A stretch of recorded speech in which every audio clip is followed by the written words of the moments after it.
All right, so we just talked about branding. Now we're going to talk about social media platforms and how to brand yourself on them. So there's a ton of social media platforms, like more than I can probably even name.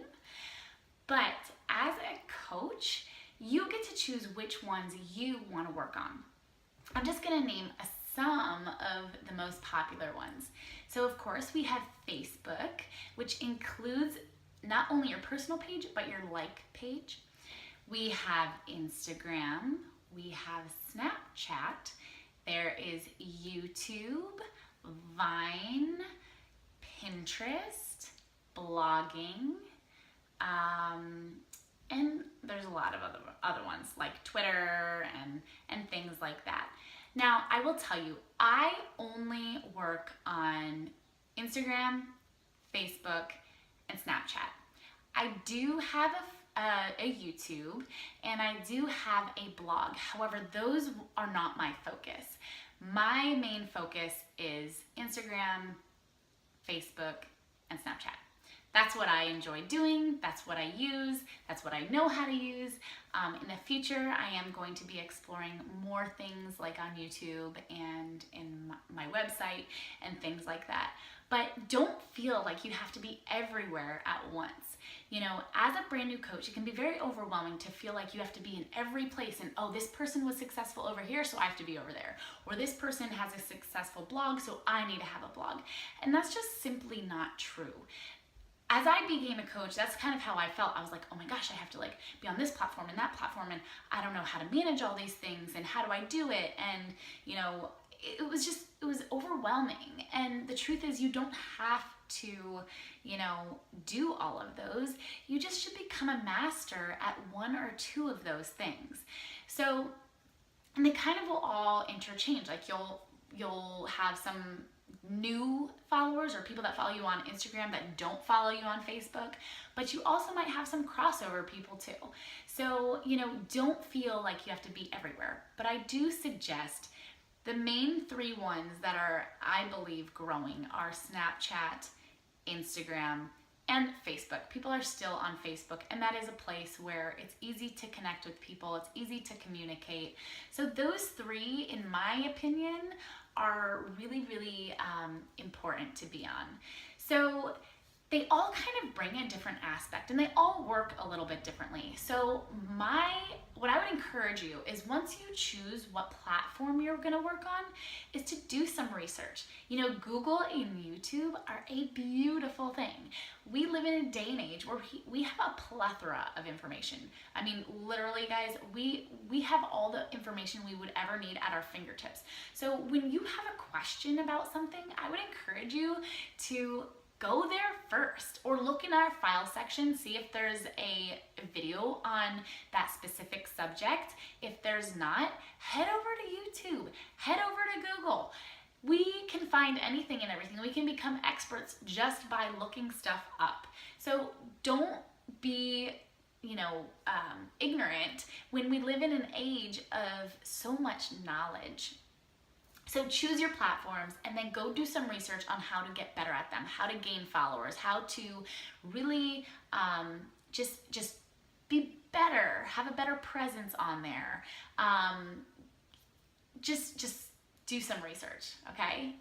I figured it out myself, and I'm still not the best, but I'm successful at it. So you can too. All right, let's talk branding on those outlets. So when I first started, I usually used my Facebook page. Then I got into Instagram, and I started to do a little bit of different things. I decided then at that point that I wanted to open up a Facebook like page. I wanted my Facebook like page to be all business. I wanted my personal page to be, you know, that place where I could connect with people and have conversations and grow my network. But I didn't want that to be solely my business anymore. I wanted that to be, you know, kind of encompassing my entire life, so people could get a view of really who I am. Snapchat now is a great way to do all of those things. You get to show people who follow you the ins and outs of your life. So it's kind of become like a reality TV show. People can see on a day-to-day basis what it is that you do. And I know some people are resistant to that, and some people are like, well, I don't want everybody to know my business, and I don't want, and like, I get that. And yes, there are some things that should stay private. And so, and you have to protect certain things in certain areas of your life and your kids and things like that. So there's absolutely boundaries, but don't be fooled, because that is the way this business world is going. People want to interact with you. People want to see, like, maybe on Facebook, I am a certain way, and on my business page, I present myself in a certain way because I have a very clear vision and mission on my like page. It is to provide spiritual growth, fitness, fearlessness, motivation. That is what I present on my Facebook page. I've created a vision, and I've wrote down what those specific things are that I want to present on my Facebook business page. And that's all I talk about on there. But I also give them the opportunity to get to know me a little bit better. I'm not always, this girl that's, praying all the time, right? I'm goofy, I'm silly, I like to dance, I like to sing, I have crazy boys, I love to travel. So if they follow me on Snapchat, they get to see the whole me. They get to see the real Amy. And people love that because they only get one aspect of me on my business page, which is great for business purposes. It's serving the purpose. It's giving value to them. And that's my brand. My brand are those things that I just listed. It is fearlessness, motivation, my faith, so growing spiritually, mentally, emotionally, and physically. So, bringing the fitness aspect into it. That's me on my page. That's my brand. I am, I'm very clean in how I talk. I am, very inspirational over there. I talk about real life things. I talk about difficulties, but how to overcome. A lot of my stuff is how to overcome. But that's my brand. So there's certain things on there that I'm not gonna post because I've branded myself. I understand who I am. I understand my message, and that's what I post about. Snapchat is giving them a little bit more of a snapshot of who I really am. And so they can still see my vision. They can still see my mission. But now they get me. They get the goofy, the silly, the weird, Amy. Like, that's who I am. I like to have fun.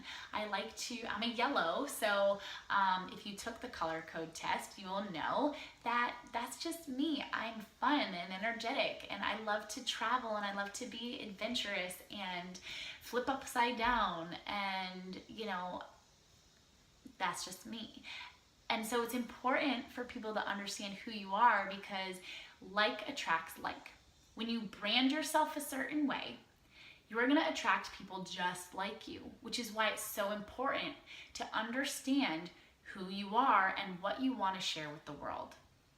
Now, I want you to understand that a part of you branding yourself, yes, we are Beachbody coaches, but you don't have to have, that as your brand.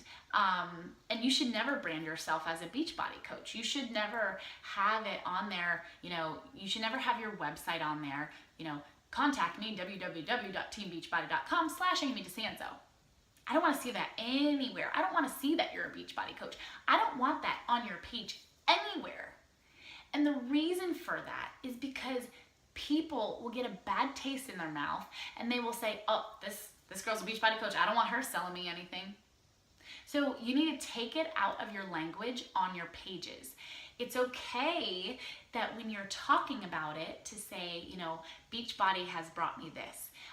But I don't want it screaming out loud from the rooftop so that when people go to your page, they immediately see it. I don't want to go to any of your pages to ever see a picture of just Shanti or a picture of, you know, the next program that's coming out, or you know, Beachbody coach, like a picture of Beachbody, or you saying I'm a Beachbody coach, or you saying I'm a this and that, whatever thing of Beachbody. Like, don't scream it from the rooftops, because people are going to see that as a turnoff. The more and more network marketing becomes popular, the more people are turned off by it, because I'm sure you have all gotten messages or seen people's pages like from It Works or whatever it is, and that's all you see is like a pill bottle or a lotion bottle or a wrap, or, you know, and it's like, don't do it. Don't do it, because and I'm sure just like you, will see other people's stuff like that and you're like, I'm not following them. Why? Because it doesn't provide you value. We are here to provide value. So what I'm saying to you today is, yes, we are health and fitness coaches, okay? But that doesn't have to be your only brand. As we talked about before, you can, let's give an example of loving dogs. Let's say you love dogs and maybe you've even created this dog treat. And so your brand is actually going to be towards dog lovers. And so you're gonna post about your dog. You're gonna post about the silly things your dogs do. You're gonna post about your dog recipe. You're gonna post about the best dog food. You're gonna post about the best local parks to take your dog to. And in the mix of that, you can share you and your health and fitness, but you're actually targeting an audience of dog lovers. You're not targeting people who love fitness. You are targeting people who love dogs.